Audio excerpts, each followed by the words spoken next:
Tai, kad kai jūs pakviečiat vyrą išeiti pasikalbėti, jūs norite, kad jis jumis pasidomėtų tuo momentu. Vat jūsų tas praleisti laiką, jūs skaitot, kad pasidomėtų manimi, o jisai jumis nesidomi, jis nieko neklausia, matot, jūs tik uždavinėjat klausimus ir jis nieko neklausia apie jūs. Kaip ir kuo tu gyveni. Ir užtat toks ir išeina, kad jūs jaučiatės kaip paliktas vienišas vaikas, tai yra vaikas, kurio niekas nesidomi. Gal jo ir rūpinasi, ne? Va čia mūsų vaikų, tokių sovietinių, čia mūsų bėda buvo. Jam kur gyventi, ne šaliam lauke, nereikėjo su suplyšusiais batais eiti ten į mokyklą, ne? Kaip dar ankstesnių kartų ir panašiai. Mes jau tokiam gyvenam daugmaž komforte. Kaip kasa, ne? Bet dėmesio mes negaudom iš tėvų. To tokio, kurio mes norėjom.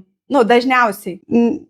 Ir jūs negaunate to dėmesio. Ir tai reiškia, manimi nesidomi, mano vidiniu pasauliu, kuo aš gyvenu, psichika mano, Išorė ten gal ir viskas gerai, daugmaž, bet aš kaip asmuo, aš noriu turėti žmogų, su kuriuo pasidalinti noriu, su kuriuo noriu pasikalbėti, kažką tai pasipasakot noriu.